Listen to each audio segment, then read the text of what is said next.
चलो ठीक है। तो आज हम लोग को पढ़ना है सेटलमेंट। सेटलमेंट किसको कहते हैं जी? सेटलमेंट या बसाव किसको कहते हैं? आवाज जा रही है मेरी कि नहीं जा रही है? जहाँ पर मानव का निवास स्थान होता है, जहाँ पर मानव निवास करता है और भौगोलिक वातावरण के साथ अंतर्क्रिया संबंध विकसित करता है।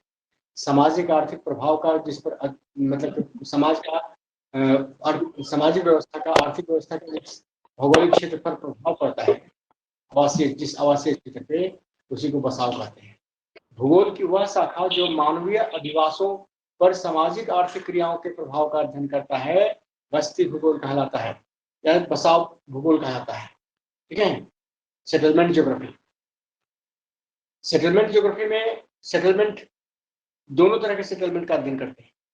एक्चुअली क्या है कि सबसे पहले तो तुम जान लो कि जहां मानव निवास करता है उसको क्या कहते हैं? मानव का निवास स्थल, निवास मानव का बसाव कहा जाता है। बहुत छोटे शब्द में तो यही कह सकते हैं। और भूगोल की वह शाखा जो इस बसाव क्षेत्र पर भौतिक और सांस्कृतिक तत्वों के अध्ययन प्रभाव का अध्ययन करता हो। ठीक है।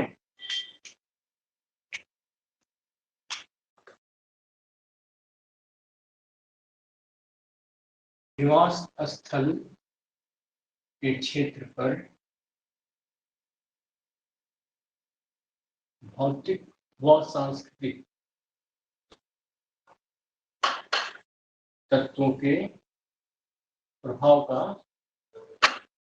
अध्ययन करता हो, उसको क्या कहते हैं?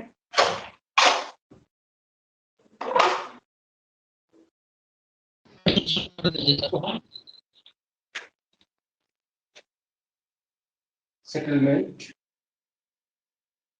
ज्योग्राफी। ठीक है। दिखाई भाई देता है, लेटर्स को छोटा लिखा गया है।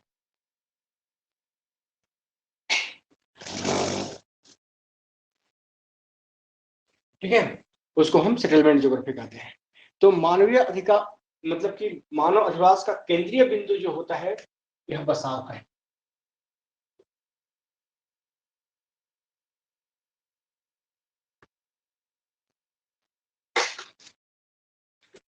बसाव या सेटलमेंट जो है मानव अधिवास का केंद्रीय बिंदु है, सेंट्रल पॉइंट यही है सेटलमेंट। ठीक है। मानव अधिवास का केंद्रीय बिंदु सेटलमेंट है। अब रहा सवाल कि सेटलमेंट जो है इसको हम किस तरीके से अध्ययन करते हैं। तो ये जो सेटलमेंट है यह जनसंख्या आकार और उसके कारिक विशेषताओं के आधार इसका अध्ययन जो है हम जनसंख्या आकार व कारिक फंक्शनल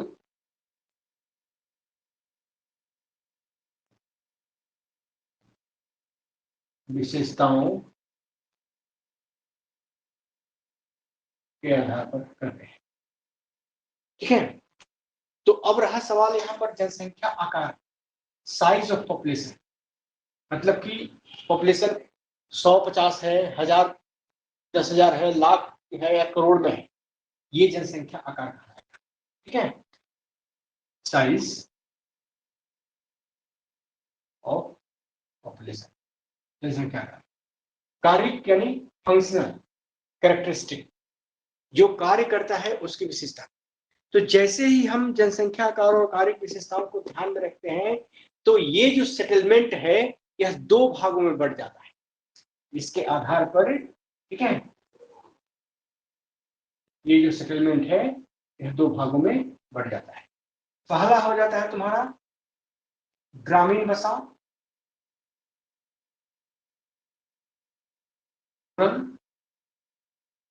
सेटलमेंट, और दूसरा हो जाता है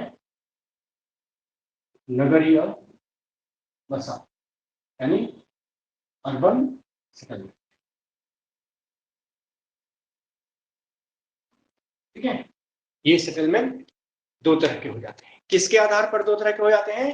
तो जनसंख्या के आकार और उसके काम करने की विशेषताओं के आधार पर यह दो भागों में बंट जाते हैं।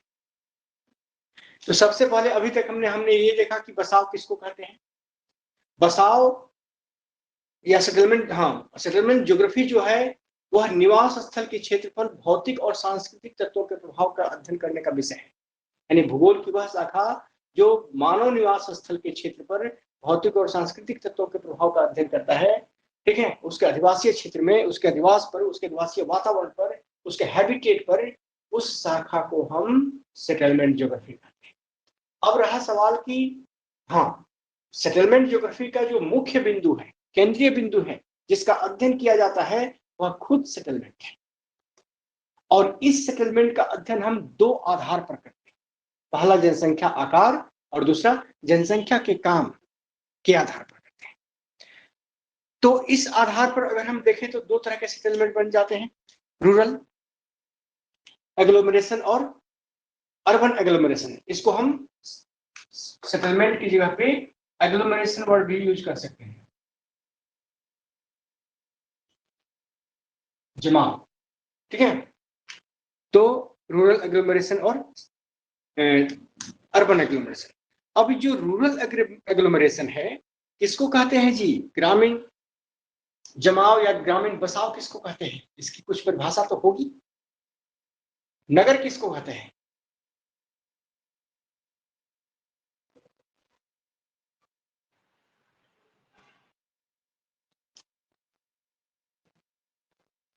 कुछ आवाज नहीं आ रहा है, मेरी आवाज जा रही है या नहीं? सर ग्रामीण में बसवाट प्राथमिक क्रियाकलाप में रहते हैं, करते हैं वो ग्रामीण शहर में से जो बसाव करते हैं उसमें शहर नगरीय सेकंड और बसाव थर्ड करते हैं। क्रियाकलाप में रहते हैं। 50,000 से अधिक जनसंख्या वाले लोग नगर में रहते हैं, उनको नगर कहा जाता है। कितना से अधिक? 50,000, 50,000। 50,000। अच्छा, और क्या क्या विशेषता है? सर ज्यादा से ज्यादा सेवा जहाँ पर मिल पाता है, वहाँ पर ज्यादा से ज्यादा स्वास्थ्य सुविधा, शिक्षा, व्यवसाय, रोजगार, वो नगर की श्रेणी में है। सर भारत में इसको पूरी अच्छे तरीके से कैटेगराइज किया गया है कि ग्रामीण क्षेत्र वह होगा जहां की अधिकांश जनसंख्या, अधिकांश पॉपुलेशन, जनसंख्या को मैं पॉपुलेशन ही लिखूंगा, ये जो है यानी कि more than 75% of the population are involve in primary activity. अब रहा सवाल कि इस प्राइमरी एक्टिविटी में क्या क्या शामिल है। तो प्राइमरी एक्टिविटी में कृषि कार्य है, खनन है, आखेट है, ठीक है, खाद्य संग्रह है। ये सारे के सारे कार्य प्राइमरी एक्टिविटी में आते हैं। ठीक है, ये पूरी तरह से एग्रेरियन सिस्टम होता है। एग्रेरियन सिस्टम लागू होता है इस क्षेत्र में। अधिकतर जनसंख्या जो है वह कृषि कार्य में या प्राइमरी एक्टिविटी में संलग्न होती है। ठीक है, और यही इसको निर्धारित करता है कि ये ग्रामीण बसाव। लेकिन शहर की ओर चले जाइएगा तो इसका क्राइटेरिया भारत सरकार ने ये निर्धारित किया है कि 3/4, 3/4 पॉपुलेशन, ठीक है, are involve in secondary and tertiary activity. 3/4 जनसंख्या जो है, पहली शर्त यही है कि 3/4 जनसंख्या द्वितीयक और तृतीयक कार्यों में संलग्न हो।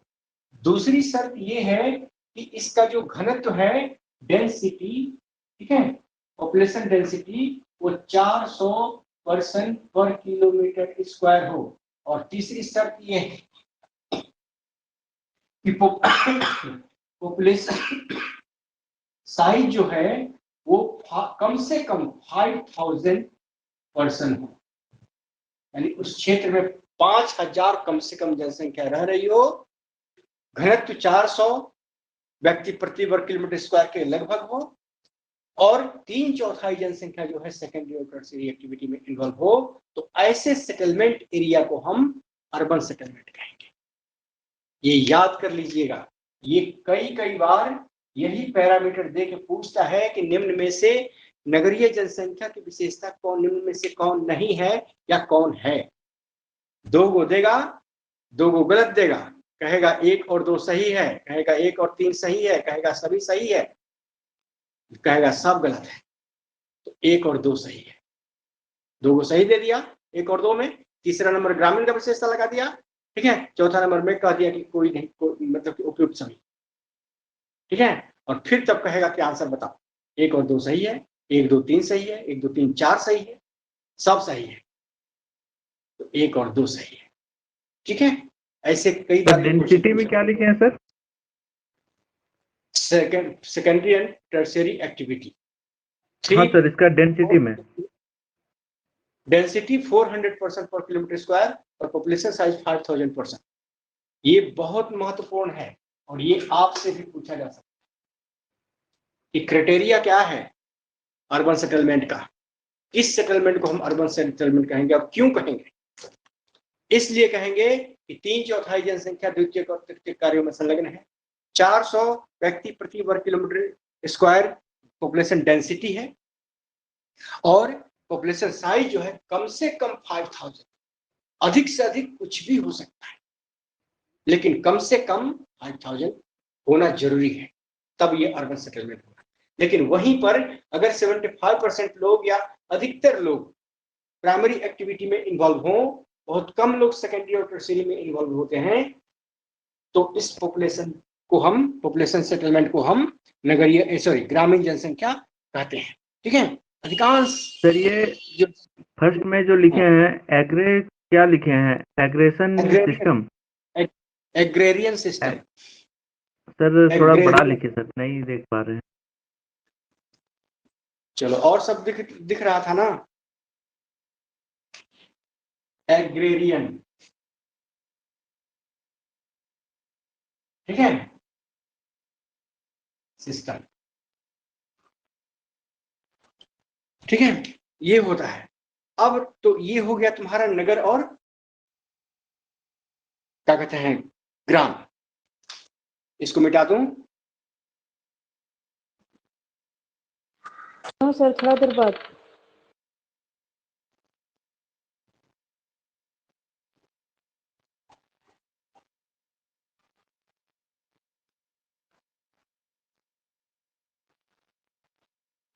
माइक ऑफ कीजिए।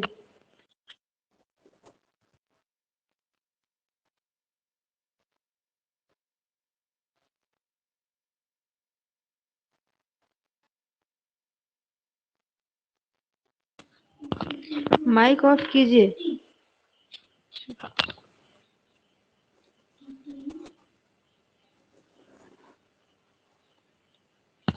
श्वेता जी माइक ऑफ कीजिए।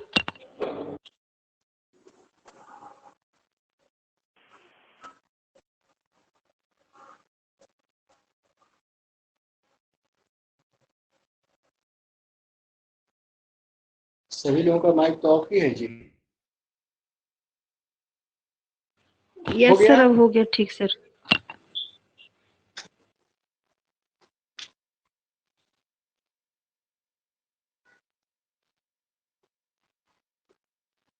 अब चलते हैं यहां से हम पहले रूरल सेटलमेंट। तो ग्रामीण बस्ती, नगरीय बस्ती और ग्रामीण बस्ती के डिफिनेशन तक हो गया था। अब ये जो ग्रामीण बस्ती है इसको पहले देखते हैं, रूरल सेटलमेंट।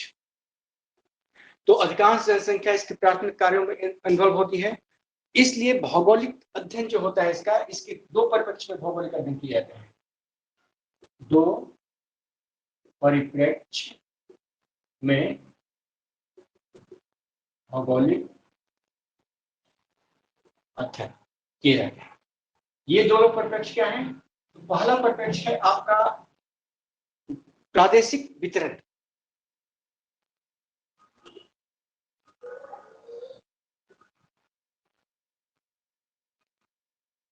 के संदर्भ में, ठीक है। और दूसरा जो है वह है बस्ती प्रारूप के संदर्भ।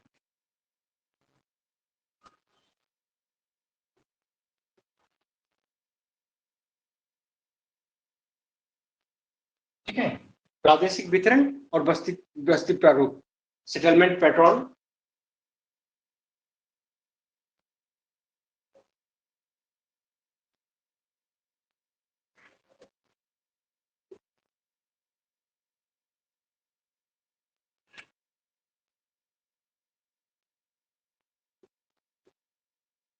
ओरिजिनल डिस्ट्रीब्यूशन, इस दो तरीके से दो परिप्रेक्ष्य में इसका हम भौगोलिक अध्ययन करते हैं। तो ये जो प्रादेशिक वितरण है, इसमें हम देखते हैं कि प्रदेश में, पूरे प्रदेश में गांव की आकार की विशेषता क्या है, इसमें अध्ययन किया जाता है। पूरे प्रदेश में गांव की आकारिकीय विशेषता, यानी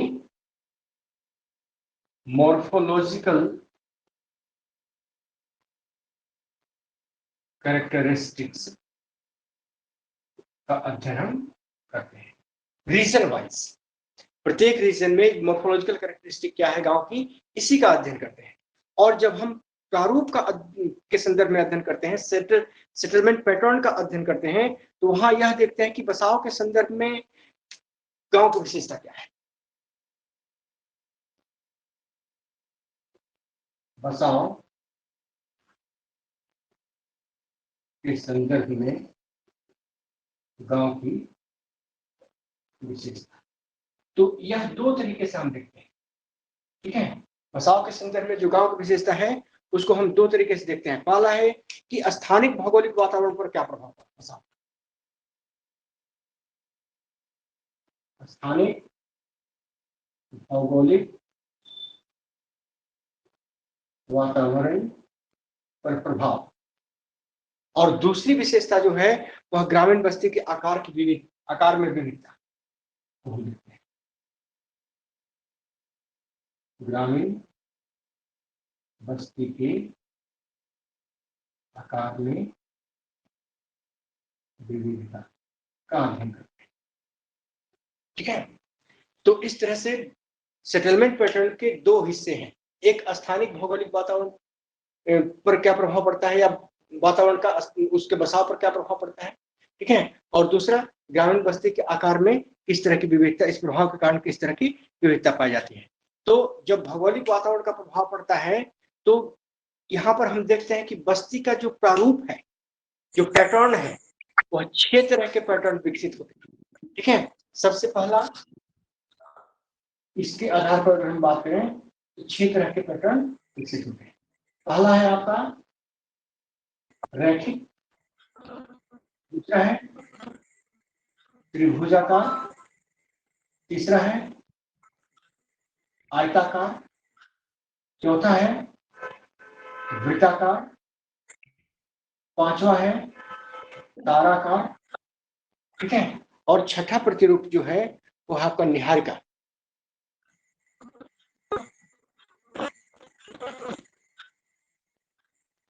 निहारिका प्रतिरूप। क्या कोई बोल रहा है क्या? आवाज जा रही है मेरी? यस सर, आ रही है। ठीक है, फिर तो यहाँ आपको समझ में आया, प्रारूप का अध्ययन हम गांव की विशेषता के आधार पर करते हैं और ये विशेषता दो तरह से देखी जाती है। एक तो भौगोलिक वातावरण पर क्या प्रभाव पड़ता है या भौगोलिक वातावरण का इसके बसाव पर क्या प्रभाव पड़ता है, दूसरा इस भौगोलिक वातावरण के प्रभाव के कारण उसका आकार किस रूप में विकसित होता है। तो हमें पता है कि यह 6 तरह का आकार विकसित करता है, रैखिक आकार, त्रिभुजाकार, आयताकार, वृत्ताकार, ताराकार और निहारिका। आगे हम इसके बारे में और डिटेल्स में देखेंगे। ठीक है। अब आते हैं दूसरी तरफ प्रादेशिक वितरण। तो हमने बताया था कि पूरे प्रदेश में गांव की आकार की विशेषताओं का इसके अंतर्गत अध्ययन किया जाता है। ये आकार की यानी मॉर्फोलॉजिकल कैरेक्टरिस्टिक जो है, हम देखते हैं कि दो मॉर्फोलॉजिकल कैरेक्टरिस्टिक के आधार पर हम देखते हैं कि दो तरह की बस्ती प्रारूप का बस्ती विकसित होती है। एक तो बस्ती वो होती है जो बिल्कुल सघन होती है, इसलिए इसको हम गुच्छित बस्ती कहते हैं,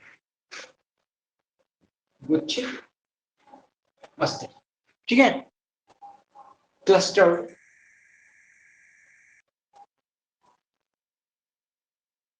सेटलमेंट। और दूसरा जो है वो है आपका प्रकीर्ण बस्ती, डिस्पर्स।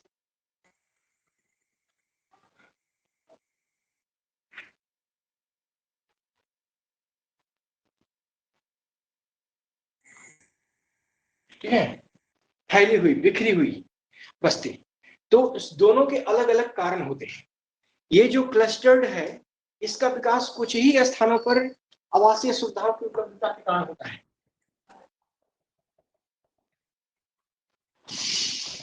कुछ ही स्थानों पर आवासीय सुविधाओं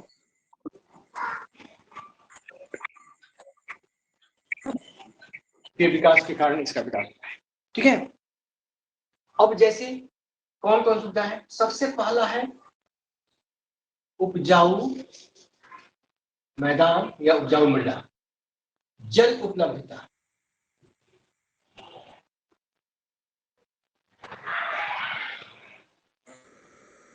समतल भूमि। ठीक है, ये सारी विशेषताएं यहाँ पर खास करके पाई जाती हैं, जिसके चलते ये विकसित होते हैं। लेकिन बहुत बार देखा जाता है कि ये सारी विशेषताएं इसको बाढ़ के मैदान में मिल जाती हैं, बाढ़ का मैदान में मिल जाती है। लेकिन एक और विशेषता है जिसे मरुद्यान। ठीक है, मरुद्यान में क्या होता है कि एक ही जगह पर पानी केंद्रित होता है, इसलिए जितने लोग होते हैं उस जल स्रोत के समीप बसना चाहते हैं। इसीलिए मरुद्यानों में भी कॉम्पैक्ट सेटलमेंट पाया जाता है। इसका कारण यही है कि किसी एक ही बिंदु पर सारे के सारे लोग आकर बसते हैं जल की उपलब्धता के कारण। अब यहाँ पर मैं आपको एक चीज और बता दूं, एक क्वेश्चन पूछा जाता है कि dry point settlement, wet point settlement, ठीक है, ये क्या है, या फिर आपका स्ट्रॉन्ग पॉइंट सेटलमेंट। ठीक है, dry point settlement, wet point settlement और स्ट्रॉन्ग पॉइंट सेटलमेंट। तो ड्राई पॉइंट में चारों तरफ जल ही जल होता है और कोई एक छोटा सा स्थलीय भूभाग या भूमि का टुकड़ा सूखा होता है जहां पर जल का प्रभाव नहीं होता है। तो लोग उसी सूखे स्थल पर अपना घर बना लेते हैं। तो ऐसे सूखे स्थल जिसके चारों तरफ जल ही जल हो उसको ड्राई पॉइंट सेटलमेंट कहेंगे। और ऐसा स्थल, सूखा स्थल, जहां किसी एक बिंदु, एक जगह पर जल हो, जैसे मरुद्यान, चारों तरफ रेगिस्तान है, सूखा ही सूखा है, कहीं जल की उपलब्धता नहीं है, केवल मरुद्यान में जल की उपलब्धता है और उसी मरुद्यान के पास ये सेटलमेंट बनेगा। तो इसको हम वेट पॉइंट, चूंकि जल के कारण ये सेटलमेंट हुआ है इसलिए इसको हम वेट पॉइंट सेटलमेंट कहेंगे। लेकिन ये ड्राई पॉइंट सेटलमेंट बाढ़ के क्षेत्रों में एक सूखा स्थान या डेल्टाई क्षेत्रों में कोई द्वीपीय स्थान जो है उस पर सेटलमेंट बनता है, तो उसको हम ड्राई पॉइंट सेटलमेंट कहते हैं। ये भी क्वेश्चन आ चुका है। और स्ट्रॉन्ग पॉइंट सेटलमेंट जो है वो क्या कहते हैं कि किसी किले के चारों ओर स्थित अधिवास को, मतलब किले के चारों ओर जब अधिवास बनाए जाते हैं किले की सुरक्षा को ध्यान में रखकर कि कोई अगर लड़ने आएगा तो पहले के गांव से लड़ेगा, इसके बाद किला से लड़ेगा, तो ऐसे सेटलमेंट को हम स्ट्रॉन्ग पॉइंट सेटलमेंट कहते हैं। सुरक्षात्मक व्यू से, दृष्टिकोण से इस सेटलमेंट का निर्माण किया जाता है। ठीक है, जिसमें किले के चारों ओर अधिवास बनाकर उसको किले को मजबूती प्रदान करते हैं। ठीक है, ये 3 तरह के सेटलमेंट भी हैं।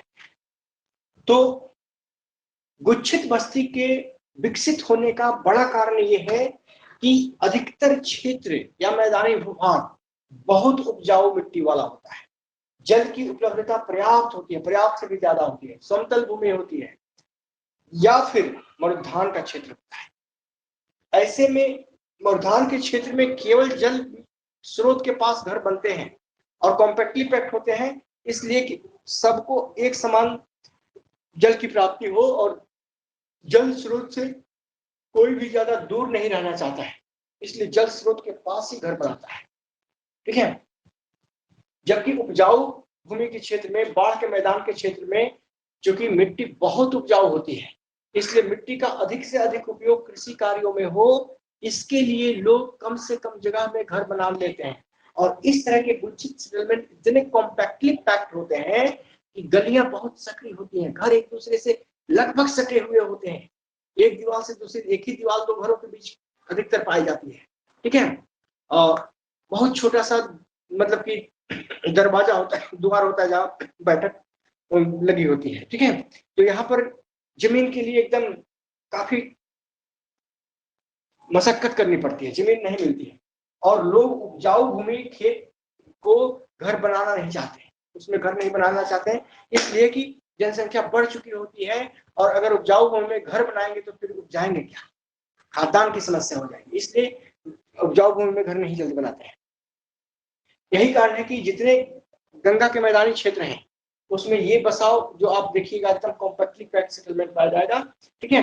दूसरी तरफ आपका है प्रकीर्ण बस्ती। प्रकीर्ण बस्ती में बसाव स्थल की अधिकता होती है। ठीक है। बसाव स्थल की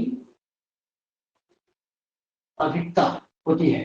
दूसरी बात कि कम उपजाऊ मृदा होती है, जिसके चलते दूर दूर घर बनते हैं। ठीक है। जिसके चलते दूर दूर घर बनाए जाते हैं। इसी तरह से क्या कहते हैं कि कृषि प्रणाली उन्नत होती है, उन्नत कृषि प्रणाली या फिर विस्तृत कृषि प्रणाली होती है। जैसे घास के मैदानों में देखिए, जितने घास के मैदान है विश्व में, शीतोष्ण घास के मैदान, उसमें विस्तृत कृषि प्रणाली अपनाई जाती है। यह कृषि प्रणाली पूरी तरह से यांत्रिक होती है, एक ही आदमी यंत्र के माध्यम से सारी खेती करा लेता है, कहीं भी श्रम की जरूरत नहीं पड़ती है। ट्रैक्टर बड़ा सा है, स्टार्ट किया, सारा खेत जोत दिया, मशीन से फसल काट लिया, मशीन से ही रुपाई, निराई, गुड़ाई, सिंचाई सब हो जाती है। ठीक है। इसलिए जनसंख्या की मतलब कि मजदूर की आवश्यकता नहीं पड़ती है। ठीक है। तो ऐसे क्षेत्रों में जो बस्तियां बसती हैं फार्म हाउस की तरह से बसती हैं। अब एक फार्म हाउस यहाँ पे है, उसके चारों तरफ उसी का खेत है, वो अकेले मशीनों की सहायता से उसको जोतेगा बोएगा। लेकिन बहुत बार पठारी क्षेत्रों में क्या होता है कि मिट्टी उपजाऊ नहीं होती है, इसलिए ज्यादा उत्पादकता नहीं होती है, इसलिए दो घरों के बीच काफी जमीन खाली पड़ी रहती है। दोनों घर अपने सीमा तक, जहां तक वो जा सकते हैं, उसमें खेती करते हैं और उसी से उपजाते हैं, क्योंकि उत्पादन दर ज्यादा नहीं होती है। ठीक है। तो इस तरह से प्रकीर्ण बस्तियां पठारी क्षेत्रों में मिलते हैं, विस्तृत घास के मैदानी क्षेत्रों में मिलते हैं। तो ये इसका सबसे बड़ा कारण है। अब दोनों की कुछ अलग अलग विशेषताएं हैं, कुछ गुण और दोष हैं। जैसे गुच्छित बस्ती वाले गांव जितने हैं, इस गांव में जाइएगा तो जितना सामाजिक और सामुदायिक भावना बहुत ज्यादा विकसित होती है, लोग एक दूसरे से मिलजुल कर रहना पसंद करते हैं, इसलिए इनमें सामुदायिक भावना का विकास ज्यादा होता है। ठीक है। अच्छा, लिख लिए हो ना। तो सामुदायिक भावना का विकास ज्यादा होता है। लोग इसमें क्या होते हैं कि एक दूसरे के दुख सुख के साथी होते हैं। ठीक है। कुछ भी बगल वाले के घर में हो गया तो बगल वाला जो है उसका सारा बात जानता है कि उसके घर में कल क्या क्या घटना घटी है। ठीक है। कौन बच्चा उसका खेलने गया था, कौन बच्चा स्कूल नहीं गया था। ठीक है। सब बात पता होता है बगल वाले घर में। तो इस तरह से अच्छा, कुछ भी कोई विपदा आ जाती है तो तुरंत बगल वाला पहुंच जाता है कि भाई क्या हुआ। ठीक है। खबर लेने पहुंच गया, सहायता करने पहुंच गया। ठीक है। मदद करने पहुंच गया। तो इस तरह से एक इस गुच्छित बस्तियों में सारे के सारे लोग एक दूसरे के दुख सुख के साथी होते हैं। भावनात्मक लगाव होता है, लेकिन अधिकतर जो भावनात्मक लगाव होता है वह आर्थिक ही होता है, अर्थ से जुड़ा होता है। माँ बाप भी बेटे को उतना ही मानता है जो बेटा सबसे ज्यादा कमाता है। जो सबसे ज्यादा पैसा लाता है घर में, उसका सबसे ज्यादा क्या कहते हैं सत्कार होगा, और जो एकदम पैसा नहीं लेता है उसको एकदम डांट डूट के ठीक रहता है। ठीक है, तो यहाँ पर जो भावनात्मक लगाव होता है पूरी तरह से अर्थ से जुड़ा होता है। ठीक है, इसी तरह से तुम्हारा सामूहिक और सहयोग वाली कृषि प्रणाली होती है। अब मान लो कि हमारा एगो बैल मर गया, तो बगल वाला सब बैल ले लेंगे, भाई तुम अपना एगो बैल दे दो, वो एकदम आराम से दे देगा। ठीक है, एकदम ले जाओ जो तो खेती मतलब कि धान में रोप लेना तब आना, तब तक बैल को तुम्हें खिलाना पिलाना।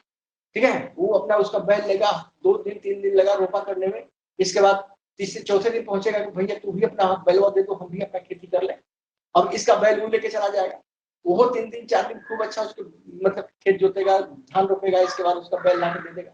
तो इस तरह से सहयोगपूर्ण कृषि होती है। मान लो कि आदमी ही घट गया धान रोपने में, तो कहेगा भैया तुम चलो आज मेरे यहाँ धान रोपवा दो, ये भी कहता हाँ चलो चलो, उसका जाके धान रोपवाएगा, बिचड़ा उचड़ा छिटेगा खूब। ठीक है, इसके बाद धान रोपा जाए तो उसको खिला पिला के भेजेगा, अच्छा खाना तो कम से कम खा लो। ठीक है, तो इस तरह से क्या होता है कि सामूहिक सहयोग होता है। अगर एक से नहीं तो पूरा परिवार चले चलो मेरे यहाँ, आज मेरा बाग है, बुआई उवाई करवा देने, जैसे गन्ना का बुआई, उस दिन बहुत ज्यादा जरूरत पड़ती है लेबर की, मान लो लेबर घट गया तो बगल वाले को, पड़ोसी सबको बुला लेता है, पूरा परिवार आ जाओ, कहा कि हल चलता है तो धनाधन गन्ना गिराना पड़ता है। ठीक है, उसमें हाथ से थोड़े ऐसे है कि गिरा दिया एकदम धनाधन, एक एक गन्ना चुन चुन के गिराना पड़ता है। तो 10-20 आदमी को लेके जाता है, बड़ा अच्छा खेत है, सब एकदम थोड़ा, अब गिराने में टाइम लगता है, एकदम नाप जो कि उस हाथ से जो फटा हुआ है जमीन उसके अंदर ही गिरे, ऊपर न रहेगा ना, ऊपर रहेगा तो सूख जाएगा, तो उसमें ज्यादा आदमी की जरूरत पड़ती है। तो इस तरह से सामूहिक सहयोग की भावना का विकास होता है। तो ये गुच्छित बस्ती की खास विशेषता है, लेकिन कुछ दोष भी है। अगर लड़ाई हो गई तो लड़ाई बहुत लंबी खींचती है, और मतलब कि कानूनी लड़ाई लड़ेगा, हम देख लेंगे तो वो भी कहेगा हम भी देख लेंगे, कोर्ट में देखेंगे। ठीक है, जब नहीं सकेगा तो कोर्ट में दिखाएगा।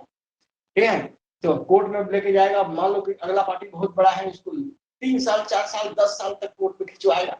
इसके बाद अंतिम में मान लो कि बड़ा पार्टी अगर छोटे पार्टी को लेके चला गया तो छोटा पार्टी अंतिम में हार मान लेता है, तो अब कितना कोर्ट दौड़ेंगे, जान लेता है कि हार भी जाएंगे और कि हम कोर्ट का लड़ाई नहीं लड़ पाएंगे। ठीक है, तो अंतिम में हार मान लेता है, या मतलब कि गलती नहीं की रहता तो हार नहीं मानता है, दौड़ता रहता है, अंतिम में जीत जाता है। ठीक है, तो बड़ा पार्टी आके इससे माफी मांगता है कि अब तो हम जेल चले जाएंगे, जल्दी से केस उठवाओ। तो लंबी कानूनी लड़ाई चलती है इन लोगों में। दूसरी बात ये होती है कि गांव के लोग होते हैं बड़े कपट, जाएगा हल लेके खेत जोतने, बीच में बगल वाला घर वाला मिल जाएगा, अरे आपके घर में तो कल ही होगा, अब बैठ के आधा घंटा पहले बतियाएगा। ठीक है, अब उसका जन सब मतलब वहां से मजदूर आया हुआ है, तो सबका कहते हैं कि अब खड़ा है खेत में, मालिक तो इधर नहीं क्या हल लेके, मालिक तो यहाँ गप कर रहा है, उधर से कहेगा अच्छा लेट हो रहा है, आते हैं तब बतियाते हैं, फिर उधर से आएगा तो खा पी के फिर उसके यहाँ पहुंच जाएगा, वही बात करेगा जो सुबह बात किया था। मतलब इतने का पकड़ होते हैं। दूसरी बात होती है कि आर्थिक दबाव जो होता है इन लोगों पर कम होता है, खाली पहनने खाने का खर्चा निकालना होता है, वो भी कृषि से बड़ा कम निकलता है। ठीक है, इसलिए आर्थिक दबाव कम होता है, बहुत सारी आर्थिक जिम्मेदारियां इनके ऊपर नहीं होती है। स्कूल भी है तो प्राइमरी स्कूल है, फीस लगना नहीं है, बच्चा सब जा रहा है, मारा 2-2 सट्टा, जाएगा कि नहीं जाएगा, अपने पहुंच जाएगा, जो पढ़ के आए ABCD कोई मतलब नहीं है, शाम को एकदम 2 छड़ी मारेगा कि जोर से बोल के पढ़, बस हो गया पढ़ाई 1 घंटा में, इसके बाद अम्मा बोलेगी आओ खा ले, बस चला गया, खा पी के सब सो गया, सब खत्म। तो ये होता है गांव का जीवन, कुछ परिवार। ठीक है, अच्छा दूसरी बात यहाँ पर देखा देखी भी बहुत काम। अब फलाने का बच्चा पढ़ने में तेज हो गया, मेरा बोलता है तो रोज 4 छड़ी डालो। ठीक है, पढ़ेगा कहेंगे, बस पढ़ लेगा वो, चलो ठीक है। तो ये सब गांव की विशेषता है। अब आ जाओ प्रकीर्ण बस्ती में। प्रकीर्ण बस्ती में क्या होता है कि सेटलमेंट जो होते हैं बिखरे होते हैं, एक वो घर यहाँ तो दूसरा घर 100 मीटर 150 मीटर की दूरी पे, चौथा घर और 300 मीटर की दूरी पे, और उसके बीच की जमीन जो बचती है उसका आधा हिस्सा इधर का घर वाला और आधा का हिस्सा उधर का घर वाला जोतेगा। तो एक घर से दूसरे घर में बहुत ज्यादा डिस्टेंस होता है। दूसरी बात की जो भी घर होता है एकल परिवार का होता है या फिर एक संयुक्त परिवार का होता है। ठीक है। प्रत्येक परिवार के बीच एक लंबी दूरी होती है और ये सारे के सारे परिवार वाले रोज नहीं मिल पाते, लेकिन त्योहार में जरूर इकट्ठा होते हैं। दूसरी बात कि जमीन इतनी पर्याप्त होती है दोनों परिवारों के बीच में कि उनका भरण पोषण उस जमीन से हो जाता है, ठीक है। और इस तरह से हम देखें तो इनमें दो बातें खास करके विकसित होती है, क्योंकि ये अकेले ही सारे खेत में खेती करते हैं, एक ही परिवार, इसलिए इनको इनमें कार्य की दक्षता बहुत ज्यादा होती है। क्योंकि अकेले ही कई प्रकार के काम करने पड़ते हैं, इसलिए कार्य दक्षता ज्यादा होती है। दूसरी बात यह होती है कि इनका जीवन जो होता है पूरी तरह से व्यक्तिगत जीवन होता है, अकेलापन ज्यादा होता है। क्योंकि दूसरा परिवार यहाँ से 200 मीटर की दूरी पे है, तो रोज 200 मीटर जाके मिलना जुलना संभव नहीं हो पाता है। सप्ताह में, एक आध महीने में मिल लिया, ठीक है। यहाँ पर अब त्योहार में मिल लिया। सभी सदस्य एक ही प्रकार के कार्य में लगा दिए जाते हैं, क्योंकि लोग की कमी होती है। अब बुआई करना है तो परिवार का सारा सदस्य चला जाएगा बुआई करने, ठीक है। नहीं कोई काम है तो भी वहां खड़ा रहेगा, ठीक है, लेकिन वहां खेत में चला जाएगा। तो इस तरह से अच्छा अगर हम देखें तो जनसंख्या का जो दबाव होता है जमीन पर वो पर कम होता है एक तरह से, तो आर्थिक संपन्नता ज्यादा होती है।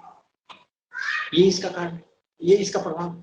इसी तरह से अगर हम दोष देखें तो इसमें भावनात्मक लगाव उतना नहीं होता है जितना कुछ बसाव में होता है। भावनात्मक लगाव बहुत कम होता है, ठीक है। सामूहिक कार्य होता ही नहीं, ठीक है। जो करना है कि फैमिली मिलकर अपना सारा खेती बाड़ी करेगा, इसलिए सामूहिक भावना का विकास नहीं होता है, ठीक है। इसी तरह से बाहरी हमले का खतरा होता है। अगर बाहरी कोई जानवर हमला कर दिया या कोई दूसरा समुदाय हमला कर दिया तो खतरा ज्यादा है उसमें, क्योंकि बचाने वाला वहां कोई नहीं है। लेकिन गुच्छित परिवार में ये वो चोर अगर निकल गया, खाली एक बार बोल दिया रात में, हो पकड़े हो चोर, इसके बाद देखो पूरा गांव वाले मिलकर उसको घेर के मारिए देंगे, ठीक है। तो गुच्छित परिवार में सुरक्षा की भावना ज्यादा होती है, लोग ज्यादा सुरक्षित रहते हैं, ठीक है। लेकिन प्रकृति बस्ती में सुरक्षा की भाव मतलब सुरक्षा ज्यादा नहीं होती है। तो ये इसकी विशेषता है। इसको मिटाऊं?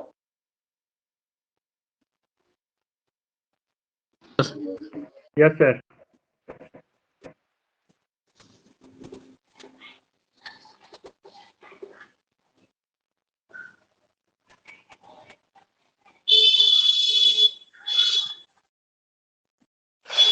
अब आ जाओ प्रकार। सर इससे किस प्रकार का प्रश्न रहेगा सर? आगे बढ़िए ना, देखते हैं। गुच्छित बस्ती, प्रकृति बस्ती, ठीक है। अभी आपने इसकी विशेषताओं के बारे में देखा, अब इसके प्रकार के बारे में देखना है, ठीक है। तो प्रकीर्णित बस्ती, हाँ, गुच्छित बस्ती का सबसे पहले प्रकार देखते हैं।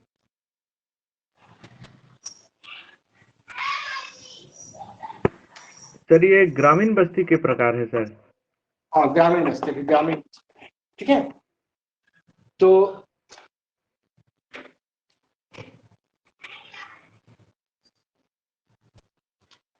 कॉम्पैक्टली पैक्ड मानसूनी गुच्छित बस्ती। अच्छा, पहला है आपका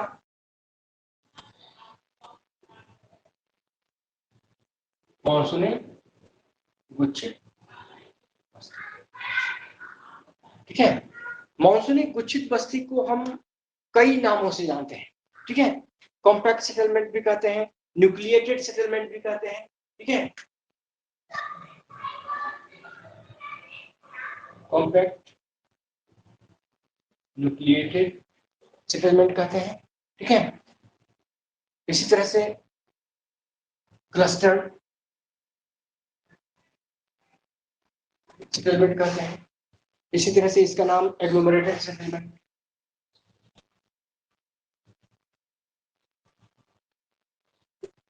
सेटलमेंट भी पड़ा है, ठीक है। तो क्लस्टर्ड सेटलमेंट,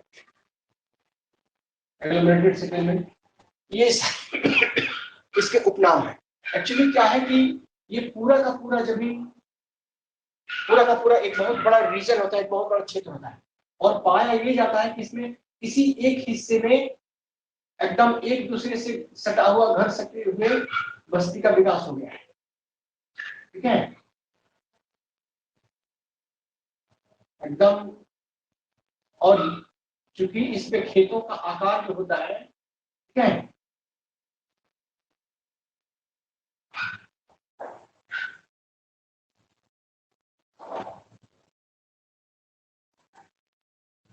आयताकार होता है, इसलिए जो बस्ती भी विकसित होती है वो भी आयताकार रूप में ही का विकास होता है।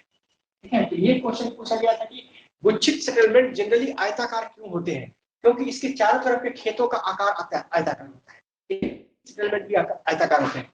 दूसरी बात की गुच्छित सेटलमेंट या क्लस्टर्ड सेटलमेंट में या कॉम्पैक्ट सेटलमेंट में क्या होता है कि घरों के बीच बहुत पतली गलियां होती है, एक मुख्य सड़क होती है, अदरवाइज जितनी गलियां होती है बहुत पतली सकरी होती है, घर एक दूसरे से काफी सटे हुए रहते हैं। ठीक है, इवन काफी सटे हुए रहते हैं, ये कॉम्पैक्टली पैक्ड होते हैं। और इस बस्ती का विस्तार नहीं होता है, क्योंकि जैसे ही विस्तार होगा तो अगले का खेत है, अगले के खेत में आप तो जाकर अपना घर नहीं बना लेंगे, आपका जहाँ खेत होगा वहीं घर बनाएंगे, और आप उस खेत में जाकर घर इसलिए नहीं बनाएंगे, खेत बहुत उपजाऊ है, अगर घर बना दिया तो फिर उपजाएंगे क्या, इसलिए बस्ती का विस्तार नहीं हो पाता है। ठीक है, और यही कारण है कि ये कॉम्पैक्टली पैक्ड ही रह जाता है।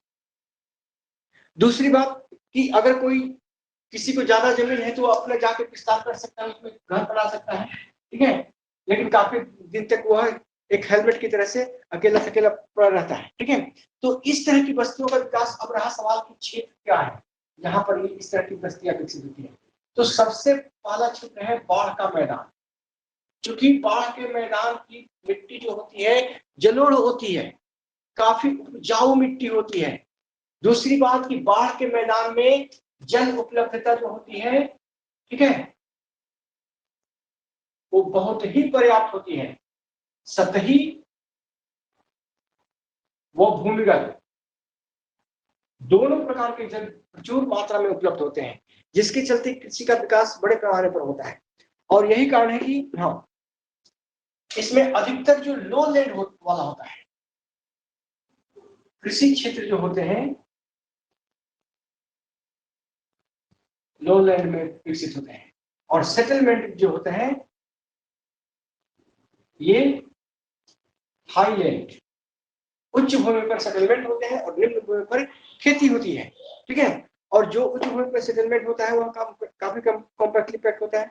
अब इसका उदाहरण जो है गंगा जमुना का मैदान या गंगा ब्रह्मपुत्र का मैदान, संपूर्ण बांग्लादेश। ठीक है, गंगा ब्रह्मपुत्र मैदान पूरा का पूरा संपूर्ण बांग्लादेश। ठीक है, ये इसमें आता है। इसी तरह से इरावदी मेकांग मेनांग, इरावदी मेकांग मेनांग, ये सारी नदियां जो हैं दक्षिण पूर्व एशिया में या पूर्वी चीन, ठीक है, पूर्वी चीन, इन सभी में इसी तरह के सेटलमेंट विकसित हुए हैं। केवल इंडिया में ही नहीं, ये पूरे विश्व में इस तरह के सेटलमेंट मिलते हैं। इसी तरह से नील नदी का डेल्टा, यहाँ भी इसी तरह के सेटलमेंट मिलते हैं। पूरे विश्व में नदी डेल्टा जो है, डेल्टाई क्षेत्र में इसी तरह के सेटलमेंट आपको मिलेंगे। ठीक है, और ये विश्व की सबसे ज्यादा घनी बस्ती का क्षेत्र होता है, सबसे अधिक पॉपुलेशन रखता है। ठीक है, और पूरी तरह से बहुत उपजाऊ मैदान में विकसित होती है ये बस्तियां। मतलब एक गांव है और चारों तरफ दूर दूर तक खेत ही खेत है, उन सभी खेतों पर इसी गांव वालों के में से किसी न किसी का अधिकार होता है। ठीक है, खेत इतने उपजाऊ होते हैं कि उसको ये आवासीय क्षेत्र में जल्दी नहीं बदल सकते हैं। तो ये रहा आपका मॉन्सूनेट गुच्छित बस्ती या गुच्छित बस्ती या कॉम्पैक्ट बस्ती या सघन बस्ती या न्यूक्लिएटेड बस्ती, क्लस्टर्ड या एग्लोमरेटेड बस्ती, जो नाम कहिए, गुच्छित बस्ती का पहला उदाहरण, पहला प्रकार जो है वो यही है। ठीक है, अब यहाँ पर आपसे क्वेश्चन ये पूछता है कि निम्न में से कौन सी विशेषताएं गुच्छित बस्ती में शामिल नहीं है। आपको इनकी विशेषताओं पर ध्यान रखना पड़ेगा कि निम्न में से कौन सी विशेषताएं शामिल है और कौन सी विशेषताएं शामिल नहीं है। किस क्षेत्र में गुच्छित बस्ती, निम्न में से गुच्छित बस्ती का क्षेत्र कौन है, ये क्वेश्चन आपसे पूछेगा। ठीक है, तो ये हो गया, मिटा दूं?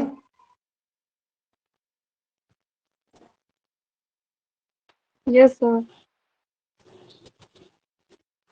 अगला है मेरा लगभग गुच्छित या उपगुच्छित।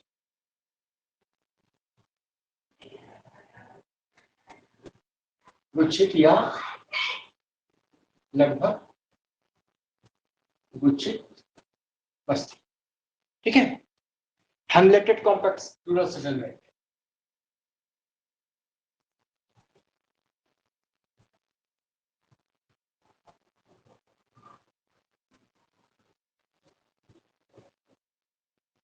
ठीक है, तो हेमलेटेड कॉम्पैक्ट रूरल सेटलमेंट की विशेषता ये है कि ये भी कृषि क्षेत्र में ही विकसित होते हैं, लेकिन इसमें बस्ती का जो विकास होता है, अब ये पूरा का पूरा कृषि क्षेत्र है, तो एक जाति के लोग यहाँ पर बस गए,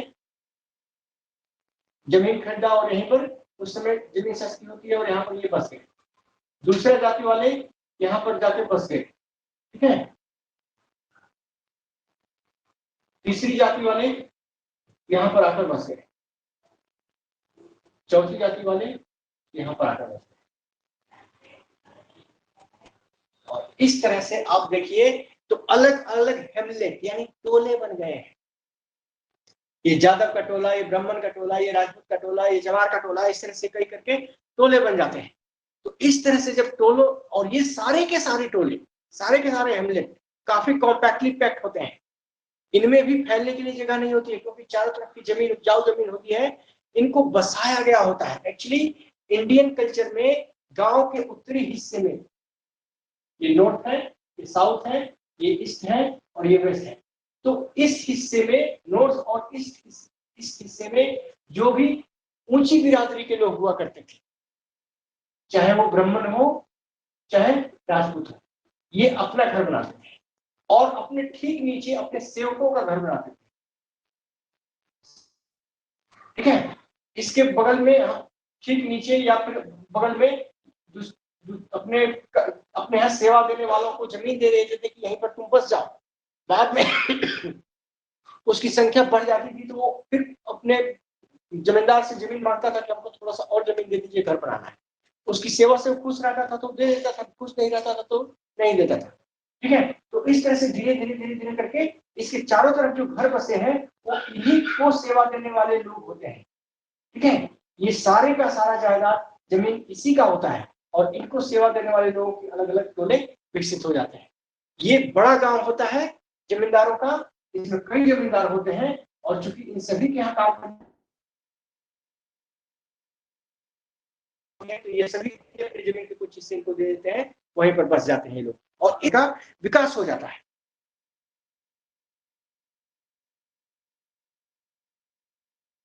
या पुराने जिलों में आगे देखने को मिलता है, तो आप मैदान में या पुराने द्वाब किसको कहते हैं जी? दो स्थानों का सर बीच को, दो नदियों के बीच के स्थान को दोआब कहते हैं सर, दो नदियों के बीच के स्थान को। और दोआब में दो तरह की भूमि होती है, एक होती है खादर और दूसरी होती है बांगर। तो भूमि में बांगर प्रभावित होता है तो इसमें ये लोग घर नहीं बनाते हैं। बांगर जो होता है ये इसमें कभी कभी बाढ़ आती है, इसलिए जितने सेटलमेंट होते हैं ये बनाए जाते हैं। ठीक है, तो दोआब भूमि के बांगर क्षेत्र में इस तरह के घर ज्यादातर मिलते हैं। ठीक है, इसमें अलग अलग टोलों का विकास हो जाता है जाति आधारित। ठीक है, तो यहाँ पर बाढ़ के कम प्रभाव के कारण बांगर क्षेत्र में सेटलमेंट बसते हैं। ठीक है, यहाँ पर बाढ़ का प्रभाव बड़ा कम होता है। और दूसरी बात होती है कि हाँ बस्ती पर धर्म और जाति का प्रभाव होता है और इसी धर्म और जाति के प्रभाव के कारण अलग अलग टोले या हैमलेट का विकास होता है। ठीक है, अलग अलग टोले या हेमलेट का विकास इसी के कारण होता है। तो अब ये हाँ, जातिगत टोलों का विकास कह सकते हैं, जातिगत टोले का विकास होता है, ठीक है। और ये सभी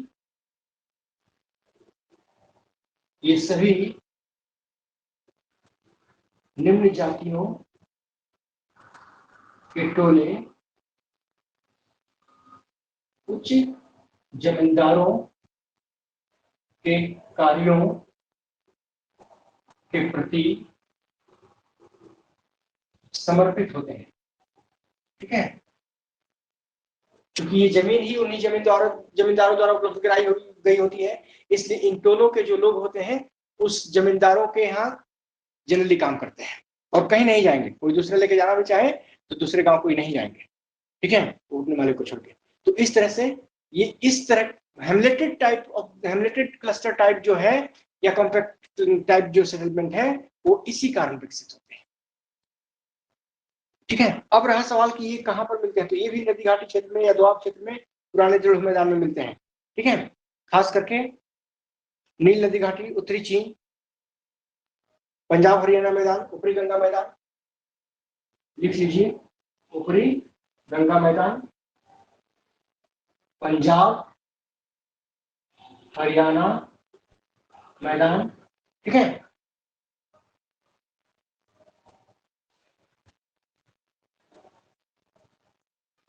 पाकिस्तान का संपूर्ण मैदानी भूभाग, वहां पर इसी तरह का विकास हुआ है। इसी तरह से आपका क्या कहते हैं पूर्वी तटीय मैदान,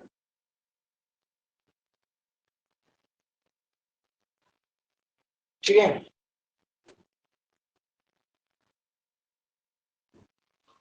नील नदी घाटी, सॉरी उत्तरी चीन, इन सभी क्षेत्रों में इस तरह के उपगुच्छित या लगभग गुच्छित सघन बस्ती का विकास हुआ है। तो इसकी भी विशेषता आपको याद रखनी पड़ेगी, इस तरह की बस्तियां क्यों विकसित होती हैं। या क्वेश्चन आपसे ये पूछा जाएगा कि निम्न में से किस प्रकार की बस्ती पर जाति और धर्म का प्रभाव देखा जाता है, तो हेमलेटेड कॉम्पैक्ट रूरल सेटलमेंट पर जाति और धर्म का प्रभाव देखा जाता है। जमींदारी व्यवस्था का प्रभाव किस पर देखा जाता है, तो वो इसी पर देखा जाता है, जमींदारी व्यवस्था का प्रभाव इसी पर देखा जाता है।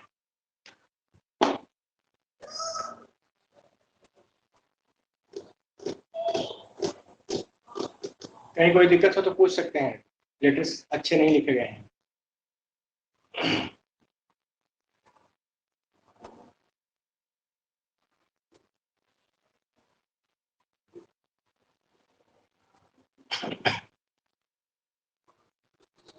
हो गया?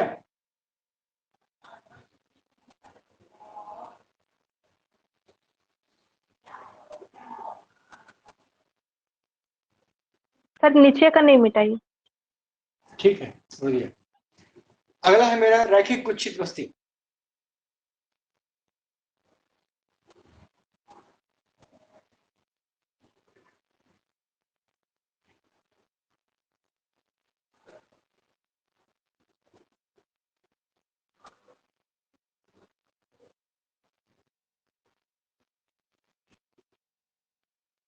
लीनियर कॉम्पैक्ट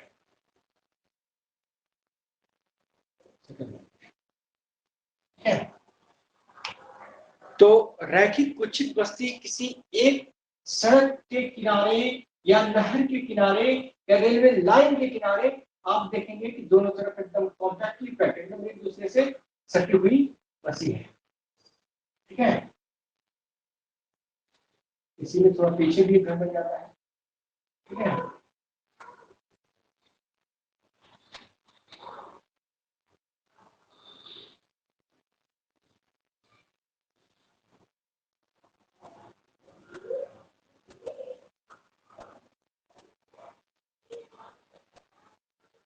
काफी दूरी तक ये एक लाइन में, मतलब कि सड़क के किनारे, ये सड़क भी हो सकती है, सड़क, नहर, रेल मार्ग हो सकता है, जिसके किनारे ये बसी हुई, मतलब इस तरह के सेटलमेंट एकदम कॉम्पैक्टली एक दूसरे से सटे हुए काफी विकसित होते हैं।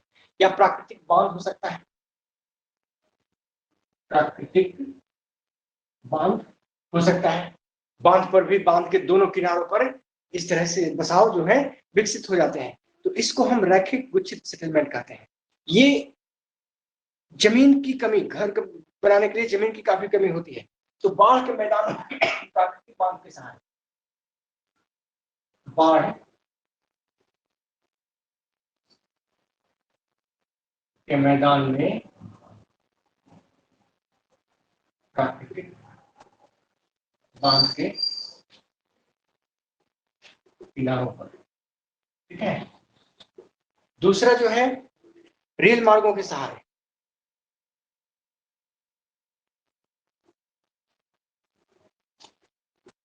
बहुत बार आप देखेंगे कि रेल के, मतलब कि जैसे पश्चिमी तटीय मैदान में, तिरुवनंतपुरम से कन्याकुमारी, पश्चिमी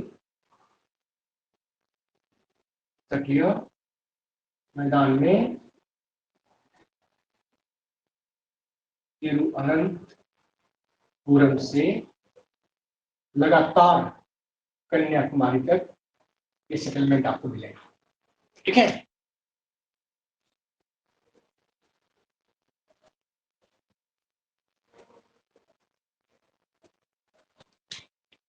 इसी तरह से नहरों के किनारे,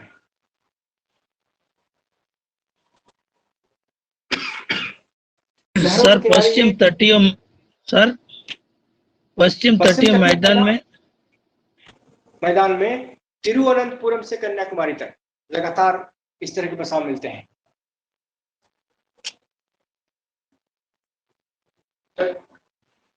लगातार नहरों के किनारे अगर हम कहें तो पंजाब में सरहिंद के किनारे, राजस्थान में इंदिरा गांधी नहर के किनारे, पंजाब में सरहिंद नहर के किनारे, इसी तरह से राजस्थान में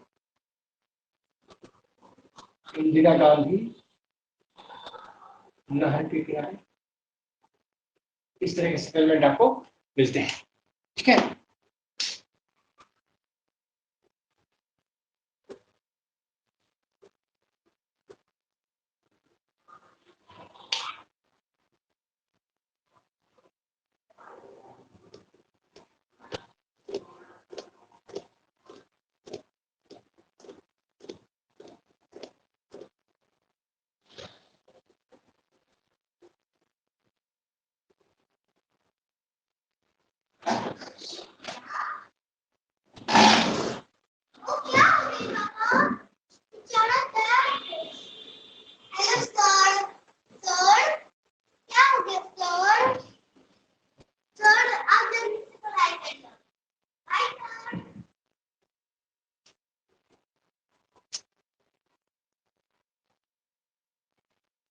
ये हो गया आप लोगों का? Yes sir.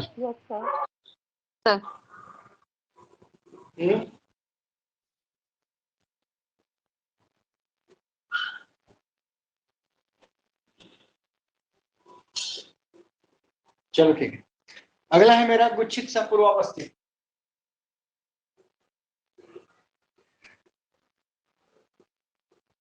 गुच्छित सा पूर्वावस्थित, ठीक है। कॉम्पैक्ट कम हेमलेटेड सेटलमेंट।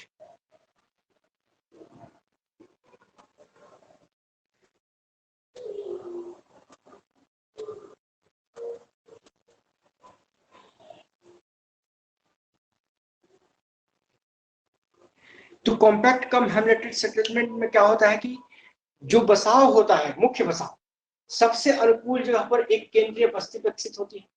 जैसे मान लो कि ये है क्षेत्र और इसमें ये सबसे अनुकूल जगह है और यहाँ पर केंद्रीय बस्ती का विकास हो गया, ठीक है। और ये बस्ती जमींदारों की होती है, ठीक है, या किसी एक जमींदार की होती है, उसी के चारों तरफ उसी के जाति के लोग बसे होते हैं। और इनके यहाँ काम करने के लिए जितने क्या कहते हैं कि लेबर्स होते हैं, कुछ लेबर्स के घर यहाँ पर बसा दिए जाते हैं, कुछ लेबर्स के घर यहाँ पर बसा दिए जाते हैं, कुछ लेबर्स के यहाँ पे, कुछ के यहाँ पर, ठीक है, जिसकी जैसी जरूरत होती है वो इस हिसाब से बना लिए जाते हैं। तो 2-4 घरों का ही घर होता है, एक टोला विकसित होता है, छोटा छोटा टोला, ठीक है। तो हम इसको गुच्छित सह पूर्वा बस्ती कहते हैं, यानी पूर्वा भी है, गुच्छ में भी है, और इस मुख्य गुच्छ के साथ है, ठीक है। तो इसको हम गुच्छित सह पूर्वा बस्ती के रूप में जानते हैं। इसमें जो एक बड़ी बस्ती होती है, सबसे केंद्र में होती है, और जितने टोले होते हैं वो इनसे थोड़ी ही दूरी पर मौजूद होते हैं, और इस सारे के सारे टोले कार्य के लिए इसी केंद्रीय बस्ती को जाते हैं। ये एक तरह से ये विशेषता मिलती है आपको इसके पहले जो आपने पढ़ा था लगभग गुच्छित या उपगुच्छित बस्ती उसमें, लेकिन लगभग गुच्छित और उपगुच्छित और इसमें खास अंतर ये है, इसमें एक ही केंद्रीय गांव होता है और ये सारे के सारे टोले होते हैं। उसमें केंद्रीय गांव तो एक प्रमुख होता ही होता है, लेकिन अन्य गांव विकसित हो जाते हैं, इसके लगभग पॉपुलेशन के बराबर विकसित होते हैं, ठीक है। यहाँ पर गांव विकसित नहीं होते हैं, ठीक है, बल्कि छोटे छोटे हेलमेट पाए जाते हैं, हेलमेट पाए जाते हैं, और इसमें कई घर मौजूद होते हैं। खुद ये दूसरों को रोजगार देने का सामर्थ्य करते हैं, लेकिन अपने इसके यहाँ रोजगार करते हैं, ठीक है। तो यहाँ पर हम देखें तो जितना बड़ा ये प्रमुख गांव है, लगभग उसके इक्विवेलेंट ये गांव पाए जाते हैं, ठीक है। तो ये अंतर होता है। तो इसमें लिख लीजिए कि सर्वाधिक अनुकूल जगह पर केंद्रीय बस्ती का विकास होता है।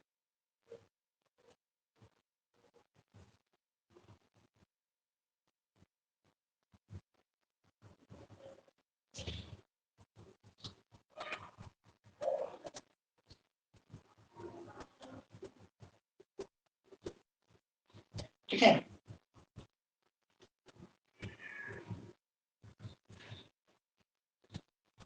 छोटी बस्तियां या टोले उसके आसपास बसते हैं, ठीक है।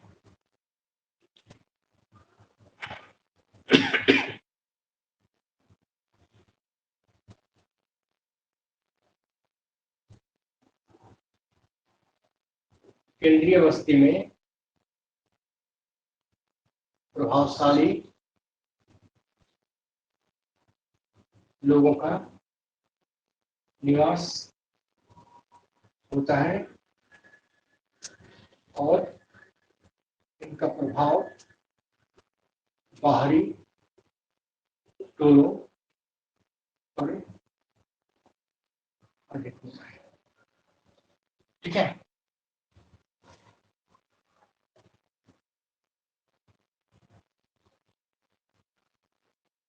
टोले जाति आधारित होते हैं, टोले जाति आधारित होते हैं।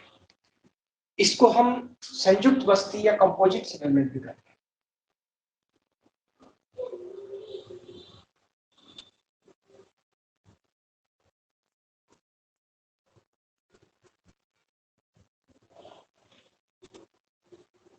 संयुक्त बस्ती या कंपोजिट सेटलमेंट भी के नाम से भी जाना जाता है।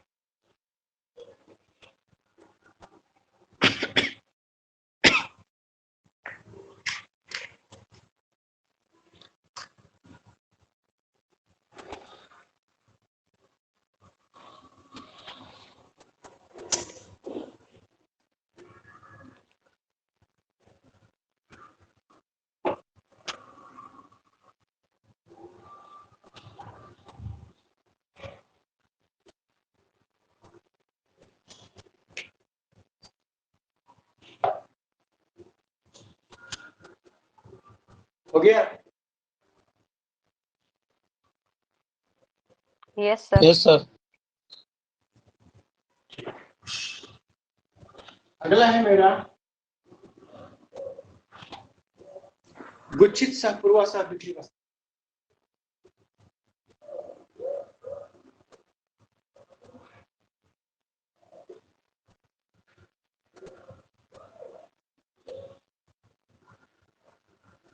ठीक है, गुच्छित सह पूर्वा सह विकसित बिखरी बस्ती। कॉम्पैक्ट कम हेमलेटेड कम स्प्रिंकल।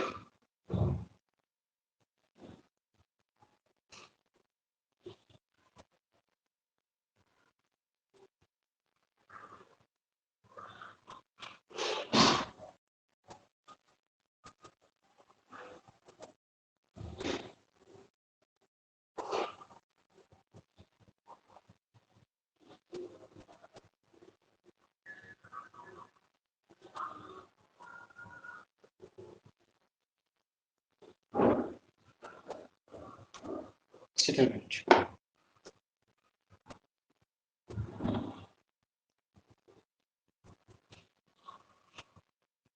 ये दो तरह के क्षेत्र में विकसित होती है।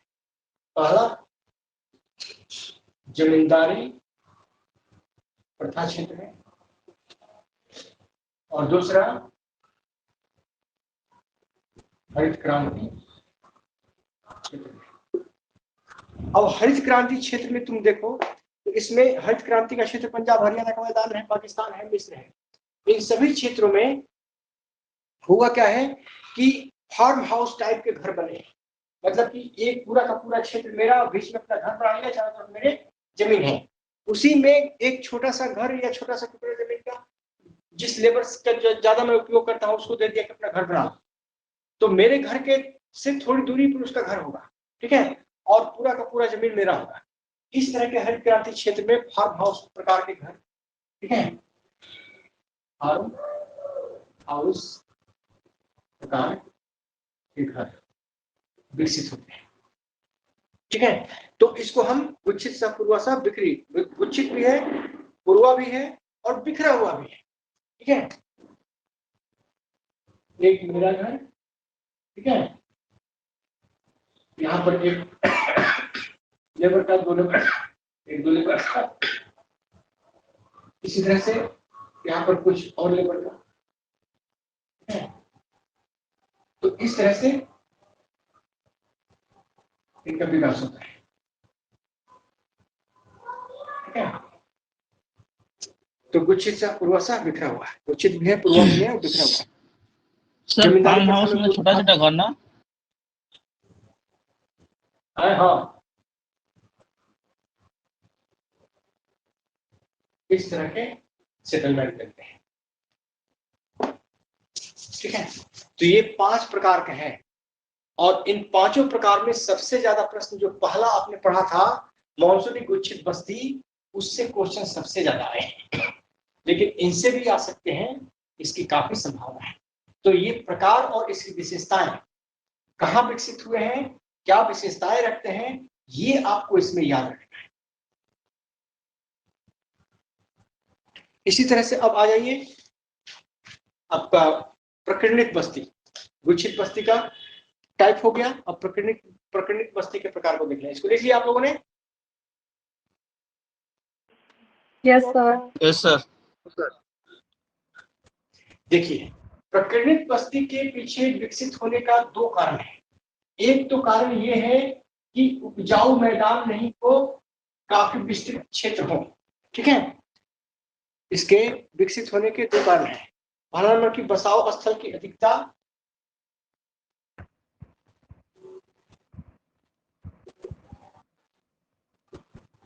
बसाव स्थल की अधिकता यानी काफी बड़ा क्षेत्र है बसने के लिए, जिसके चलते मकान फैले होते हैं, मकान काफी फैलाव के साथ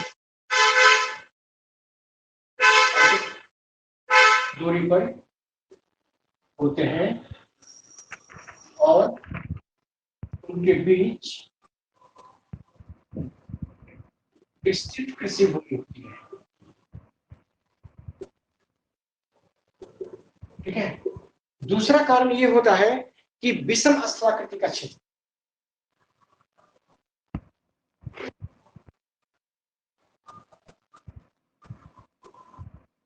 पूरा का पूरा क्षेत्र विषम स्थलाकृति का क्षेत्र होता है।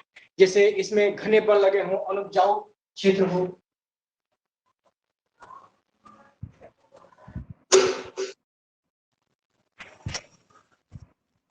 ठीक है।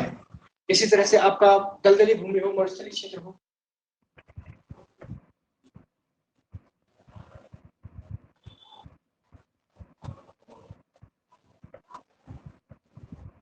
ठीक है, दलदली भूमि हो, मरुस्थलीय क्षेत्र हो, तो इस तरह के प्रकीर्णित बस्तियों का विकास उसमें ज्यादा होता है। और विश्व में सबसे ज्यादा प्रकीर्णित बस्तियां कहाँ मिलती हैं, ठीक है। अगर क्षेत्र की बात करें कि विश्व में सबसे ज्यादा प्रकीर्णित बस्तियां, तो पहला नंबर है शीतोष्ण घास के मैदान, शीतोष्ण घास के मैदान। अब रहा सवाल कि शीतोष्ण घास के मैदान में क्यों? क्योंकि जमीन जो है उपजाऊ तो है, लेकिन वर्षा की मात्रा इतनी कम है कि घासों का ही विकास हो पाता है। और यही कारण है कि ये शीतोष्ण क्षेत्र जो है ये घास के मैदान होते हैं, क्योंकि वर्षा होती ही इतनी है। इसलिए ज्यादा पानी वाली फसल इस क्षेत्र में नहीं उगाया जा सकता है। केवल वही फसल उगाई जा सकती है जिसको बहुत कम पानी की आवश्यकता है, जैसे कपास, जैसे गेहूं, ठीक है। ये बहुत कम पानी के क्षेत्र में उगाया जाता है।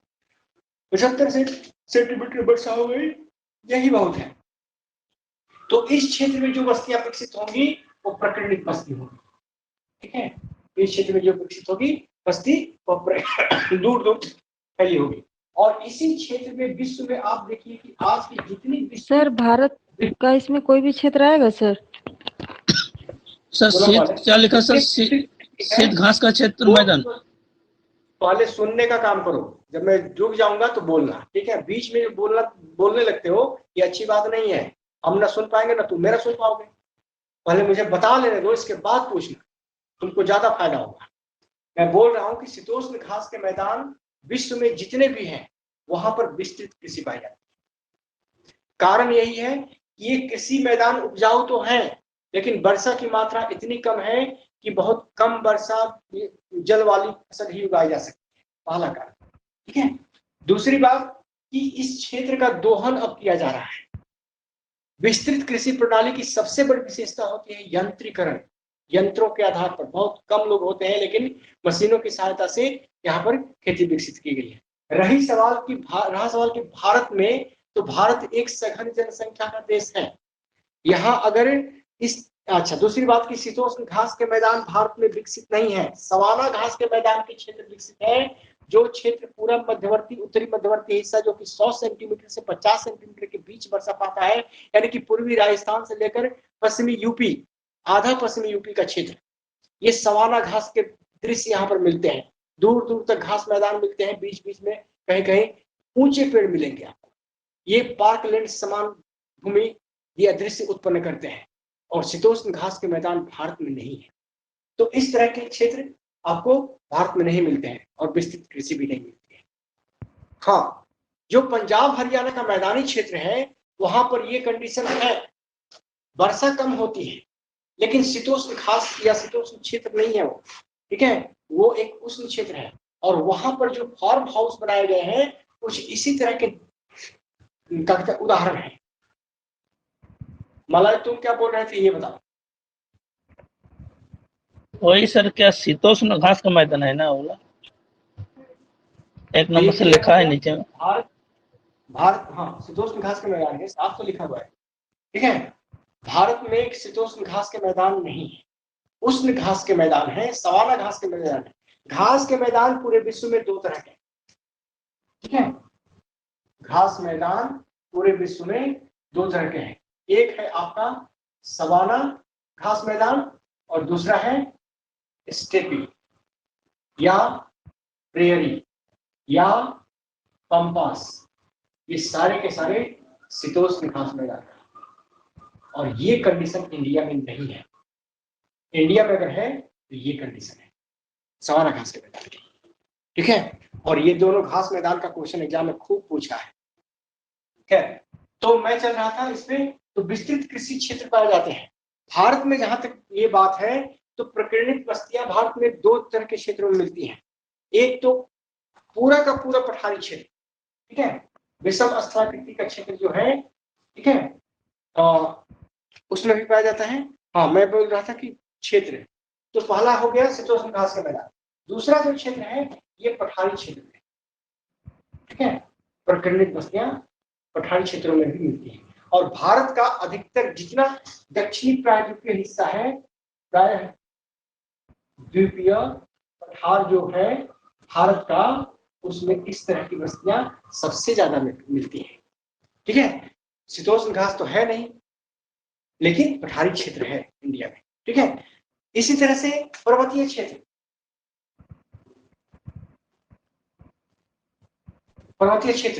यहाँ प्रकीर्ण बस्तियां मिलती हैं, लेकिन भारत में खास करके नॉर्थ ईस्टर्न पार्ट में, खास करके नागालैंड, गारो खासी, इस सब पहाड़ी क्षेत्रों में जो बस्तियां मिलती हैं दूर दूर होती हैं, लेकिन कॉम्पैक्टली पैक्ड होती हैं, क्योंकि इन बस्तियों पर जंगली जानवरों और नरमुंड की प्रथा अपनाने वाले लोगों के खतरे का प्रभाव होता है, क्योंकि नरमुंड वाले लोग जो होते हैं एक ही रात में पूरे गांव के लोगों का मुंडी काट लेते हैं। नागा जनजातियों में ये प्रथा पाई जाती है, इसलिए जितने नागा हैं वो अपनी बस्ती पहाड़ों के ऊपर ही हिस्से पर बनाते हैं और कॉम्पैक्टली पैक्ड बनाते हैं कि तुरंत दूसरे की सहायता की जा सके या दूसरे का जान बचाया जा सके, ठीक है। तो वहां पर इस तरह के गुच्छित प्रतिरूप विकसित होते हैं, ना कि प्रकीर्णित, ठीक है। दूसरी बात, पठारी क्षेत्र जो इंडिया का है उसमें जो भूमि उपजाऊ बहुत कम है, काफी कम उपजाऊ भूमि पाई जाती है, इसलिए दूर दूर घर बनाए जाते हैं, आइसोलेटेड मतलब कि घर बनाए जाते हैं, एकाकी घर होते हैं।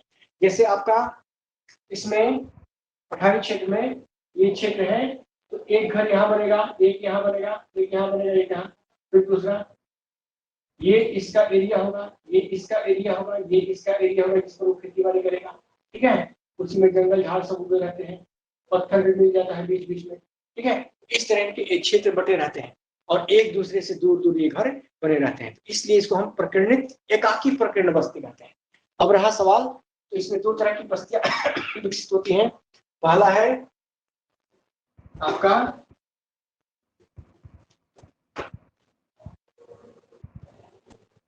एकाकी प्रकीर्ण बस्ती, ठीक है। एकाकी प्रकीर्ण बस्ती में वही बात होती है, विस्तृत क्षेत्र हो और मिश्रित कृषि प्रणाली हो, विस्तृत क्षेत्र प्लस मिश्रित कृषि, ठीक है। खेत के कुछ हिस्से में गेहूं भी रोपा है तो कुछ हिस्से में चराई हो रही है, ठीक है। तो इस तरह से ये मिश्रित कृषि प्रणाली विकसित का क्षेत्र होता है। दूसरा, इसी एकाकी, यही एकाकी, हाँ, पहला नंबर की क्षेत्र में विकसित होते हैं एकाकी प्रकीर्ण बस्तियां। दूसरा ये जो है शीतोष्ण घास मैदान में विकसित होती है, इस क्षेत्र में विकसित होती है, ठीक है, प्रकीर्ण बस्तियां। दूसरा है आपका बिखरी हुई प्रकीर्ण बस्तियां, एक तो प्रकीर्ण है ही, दूसरा बिखरा हुआ भी है। तो दूसरा टाइप है इसका बिखरी हुई प्रकीर्ण, ठीक है। तो बिखरी हुई हेमलेटेड स्पर्स सेटलमेंट जो है, इसका विकास वैसे पठारी क्षेत्रों में होता है जहां एक ही बसाव स्थान पर कई परिवार बसने के लिए कई परिवारों के बसने के लिए अनुकूल परिस्थितियां नहीं होती हैं, ठीक है। एक ही बसाव स्थान पर कई परिवारों को बसने के लिए अनुकूल परिस्थितियां नहीं, ठीक है। कई परिवार एक जगह बस जाए ऐसी कोई परिस्थिति नहीं होती है। तब ये परिवार क्या करते हैं कि एक दूसरे से दूर अपना घर बनाते हैं, कोई यहाँ कोई वहां कोई यहाँ, ऐसे मतलब कि जैसे जहां उनको थोड़ा सा जमीन मिल गया वहीं पर उन्होंने घर बना लिया, और इस तरह से बिखरे हुए रहते हैं और इनके बिखरे होने का कोई पैटर्न भी नहीं होता है, ठीक है। तो बिखरे हुए स्थिति में ये मिलते हैं, कोई ज्यामितीय प्रारूप नहीं होता है, बसाव का कोई ज्यामितीय प्रारूप नहीं होता है। ठीक है, ये बातें होती हैं।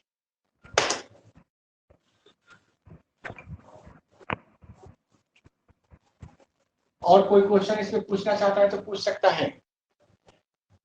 इसमें जो प्रश्न आएगा वो यही, ये जो आपने टाइप पढ़ा गुच्छित बस्ती और प्रकीर्णित बस्ती, ये सबसे महत्वपूर्ण है, जहां से प्रश्न आने की संभावना बनती है।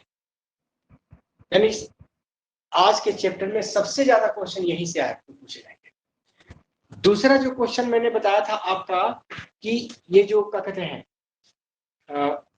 इसका डिफिनेशन और वितरण के संदर्भ में, यहां से देखो, हाँ विशेषता, दूसरा क्वेश्चन जो है इसकी विशेषता। ठीक है, पहला क्वेश्चन आपका प्रकार को बढ़िया से देख लीजिएगा, दूसरा बस्ती की विशेषता, इस दोनों को बढ़िया से देखिएगा, और तीसरा शुरू परिभाषा बताई थी ग्रामीण बस्ती और नगरीय बस्ती की।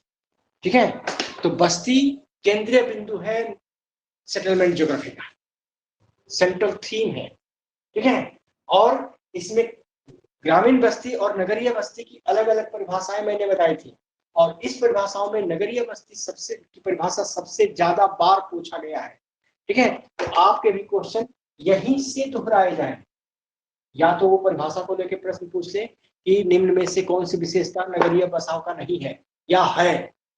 ठीक है, और निम्न में से कौन सी विशेषता ग्रामीण बसाव का है या नहीं है। एक क्वेश्चन यहां से। दूसरा क्वेश्चन आपके टाइप जो मैंने बताए थे अभी, गुच्छित बस्ती और प्रकीर्णित बस्ती, और उसकी मतलब कि कार्य क्या है, कहां पर बने हैं, विशेषता क्या है। ठीक है, यहां से क्वेश्चन आपके रहे। और तीसरा, इन नगरों की ग्रामीण बस्तियों की विशेषता मैंने अलग अलग बताई थी कि गुच्छित बस्ती की क्या क्या विशेषताएं हैं। ठीक है, और प्रकीर्णित बस्ती की समान विशेषताएं क्या है। आपको क्वेश्चन पूछेगा कि पठारी क्षेत्र में किस प्रकार के बसाव का विकास संभव है, प्रकीर्णित या गुच्छित, एकाकी प्रकीर्णित या बिखरे हुए प्रकीर्णित। तो एकाकी और बिखरे दोनों हुए प्रकीर्णित बस्तियों का बसाव संभव है, क्योंकि इसके अलावा कोई अल्टरनेट नहीं बचता है। और जितने उपजाऊ मैदान हैं सब में कॉम्पैक्ट बस्ती जो है वो ही बसेगी। अब वो कॉम्पैक्ट बस्ती जो है हेमलेट के साथ होगी, बिखरी हुई होगी, पूर्वा के साथ होगी या नहीं होगी, लेकिन होगी वो कॉम्पैक्ट। इतना याद रखिए, सारे चीज समझ में आ जाएंगे। ठीक है, कि जितना उपजाऊ मैदान है पूरे विश्व। बोलो सर, ये शीतोष्ण घास के मैदान जो है क्षेत्र के अंतर्गत जो वहाँ पर लिखवाए आपकी, यहाँ पर विस्तृत खेती पाए जाते हैं। बिल्कुल। तो सर वहाँ घास ज्यादा मिलता है, तो फिर वो विस्तृत खेती कैसा हुआ सर? वहाँ पानी भी तो कम होता है बारिश का। विस्तृत खेती की परिभाषा जान लीजिए कि विस्तृत खेती कहते किसको है। एक ऐसी कृषि प्रणाली जिसमें खेत का आकार बहुत बड़ा और खेती करने वाला परिवार बहुत छोटा, तब वो परिवार उस पूरे क्षेत्र में खेती करने के लिए क्या करेगा, तो मशीनों का सहारा लेगा। हवाई जहाज से बीज छिड़केगा और हवाई जहाज से खाद और कीटनाशक छिड़कता है, इतना वो धनी होता है। ठीक है, और उसका हवाई जहाज हेलीकॉप्टर जो है दिन भर खाली खादे छिड़कने में रह जाता है, इतना बड़ा क्षेत्र होता है। अब आप समझ सकते हैं कि कितना बड़ा एरिया की मैं बात कर रहा हूं। ठीक है, इतने बड़े क्षेत्र के बीच में एक फार्म हाउस बना होता है, वही उसका निवास स्थल होता है। बड़ा ट्रैक्टर, यहाँ तो 12 फार का ट्रैक्टर होता है, वहां 100 फार का ट्रैक्टर होता है, यानी कि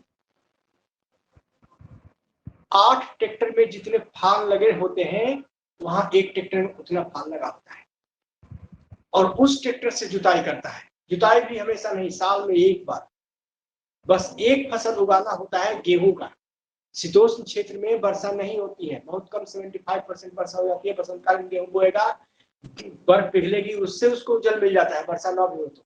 ठीक है, कटाई करनी है, पूरा का पूरा कटाई मशीन से 10 दिन कटाई चलेगा, 20 दिन कटाई चलेगा, 10 दिन 15 दिन कटाई चलेगा एक फार्म हाउस में। खेत में ही सारा काट के खाली अनाज घर आता है, भूसा खेत में, ठीक है। तो वहां अकेला परिवार सारा का सारा काम मशीनों की सहायता से कर लेता है। ऐसी कृषि प्रणाली जिसमें बहुत परिवार के बहुत कम सदस्य संलग्न हो और संपूर्ण कृषि प्रणाली यंत्रीकृत हो, क्षेत्र कृषि क्षेत्र बहुत बड़ा हो, ऐसी कृषि प्रणाली को विस्तृत कृषि प्रणाली कहते हैं। जब इकोनॉमिक ज्योग्राफी आप पढ़ेंगे तो वहां पर सारे चीजें क्लियर हो जाएंगे कि विस्तृत कौन है, बागानी कौन है, जीविकोपार्जन कृषि क्या है, ठीक है। ये सारी चीजें वहां पर क्लासिफाइड करके जो आप हिटलसी ने जो क्लासिफिकेशन दिया था विश्व के कृषि प्रदेश, ठीक है, 13 प्रकार में बांटा था, वो वहीं पर पढ़ना है आपको। अच्छा, वहां से भी क्वेश्चन आता है, ठीक है, कि ट्रक फार्मिंग किसको कहते हैं, ठीक है। तो खैर इस चीज को हम वहां देखेंगे, फिलहाल हमें केवल बताना था कि पर विस्तृत कृषि प्रणाली पाई जाती है और कहां पर जीव को, ये जो गुच्छित बस्ती आप देख रही हैं अभी जो आपने पढ़ा, उसमें जितनी कृषि है भारत में वो जीविकोपार्जन कृषि प्रणाली है, सघन जीविकोपार्जन कृषि प्रणाली, जीवन निर्वाह कृषि प्रणाली है। सारे के सारे लोग गेहूं और चावल बोते हैं ताकि अधिक से अधिक पेट उधर आपूर्ति हो सके और उसी को बेच के आमदनी भी हो सके, ठीक है। तो ये चीजें बोई जाती है। तो गुच्छित कृषि प्रणाली क्षेत्र में अधिकतर कृषि जीविकोपार्जन की है, लेकिन प्रकीर्ण कृषि प्रणाली, प्रकीर्ण बस्तियों में अधिकतर जो बस्ती है वो विस्तृत कृषि प्रणाली अपनाती है, क्योंकि क्षेत्र बहुत बड़ा होता है, काम करने वाले लोग बहुत कम होते हैं, इसलिए मशीनों का सहारा लिया जाता है। उपज की उत्पादन दर बहुत कम होती है, बहुत सारे खेत में जो जुताई बुआई मतलब फसल लगाया, बहुत सारे खेत पड़ती ही रह जाते हैं, ये भी होता है। तो ये था आपका ग्रामीण। कल हम लोग देखेंगे अर्बन सेटलमेंट, डेवलपमेंट कैसे होता है, अर्बन सेटलमेंट के साइज कैसे बदलते हैं, क्या नाम कहलाता है, और इस अर्बन सेटलमेंट की मॉर्फोलॉजिकल स्टडी भी हम कल ही देखेंगे, ठीक है। मॉर्फोलॉजी ऑफ टाउन पढ़ना है ना, तो आज ग्रामीण रहा, कल अर्बन रहेगा, रूरल एंड अर्बन, ठीक है। सर प्रकीर्ण बस्ती का इतना ही होगा पॉइंट? हाँ, इतना ही पॉइंट है। प्रकीर्ण बस्ती दो ही तरह की है, काची प्रकीर्ण और बिखरी हुई प्रकीर्ण, ठीक है।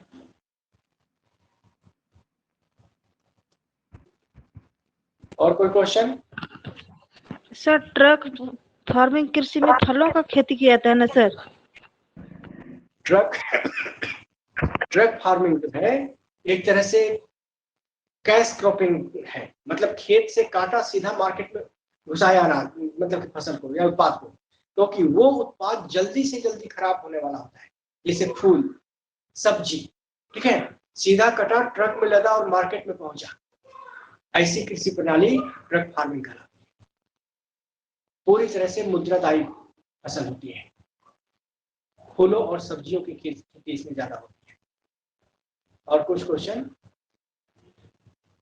इसको इकोनॉमिक वाले में बंगाल के बारे में से थोड़ा बता दीजिए। किसके बारे में? खादर और बांगर। खादर और बांगर, देखो जी, खादर जो भूमि होती है, खादर तो नवीन कृषि हो गया ना सर, अब बांगर पुरानी मिट्टी सर। हाँ, खादर जो है नवीन मिट्टी और बांगर पुरानी मिट्टी, नवीन जलोढ़ मिट्टी सर। ये पहाड़ी है, ये बादल घेर गए, खूब बारिश हुई, सारा वर्षा का जल अलग अलग चैनल से निकल के, ठीक है, आके मुख्य नदी में मिल गया।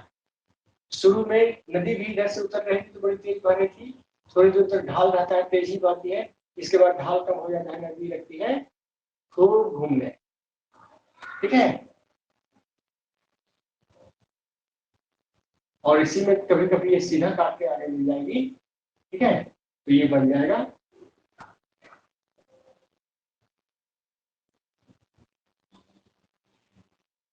गोखोजी। तो ये किनारे पर क्या करता है कि नदी अपने मलबे को जमा करती है और एक तरह से प्राकृतिक तटबंध का निर्माण करती है, नेचुरल लेवी कहते हैं पूरे क्षेत्र में, ठीक है, प्राकृतिक तटबंध बनाई, यानी कि बांध बनाती है, मिट्टी का बांध। नदी अपना जलोढ़ इसी किनारे पर जमा कर देती है और इस तरह से मिट्टी के बांध का निर्माण हो जाता है। तो ये बांध के आगे जो आप क्षेत्र देख रहे हैं ये पूरा मैदानी इलाका है, ठीक है। और इसमें क्या होता है कि जब बरसात का मौसम बहुत ज्यादा पानी पड़ता है तो नदी अपने ही बांध को, यानी इस प्राकृतिक बांध को तोड़ देती है और पानी बह जाता है। हर साल पानी का जो है क्षेत्र, यहाँ तक पानी हर साल भर जाता है, ठीक है। ये पूरा का पूरा क्षेत्र जो है बाढ़ प्रभावित क्षेत्र हो जाता है। अच्छा, मैंने देख ली। तो बाढ़ ऐसे प्रभावित होता है तो बाढ़ का जरूर इस पूरे क्षेत्र में जमा हो जाता है। तो हर साल नई मिट्टी बिछ जाती है। इस नई मिट्टी के क्षेत्र को ही क्या कहते हैं, खादर। लेकिन इसके आगे की जो जमीन होती है यह थोड़ा सा ऊंचाई लिए हुए होती है। इस पर बाढ़ का पानी हर साल नहीं पहुंच पाता है, कभी कभार पहुंचता है, तो इसको क्या कहते हैं, बांगर।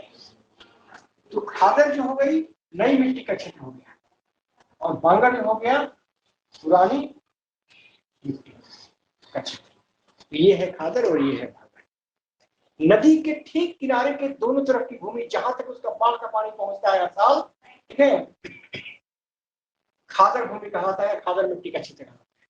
लेकिन जिस हिस्से पर बाढ़ का पानी नहीं पहुंच पाता है हर साल, ये बाढ़ से अप्रभावित रहता है, तो कहलाता है बांगर, पुरानी मृदा का क्षेत्र।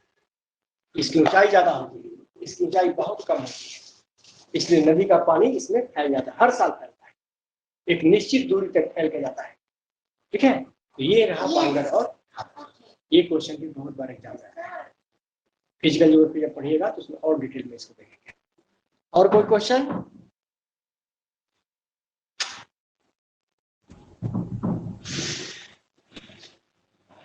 अब कोई क्वेश्चन लगता नहीं है,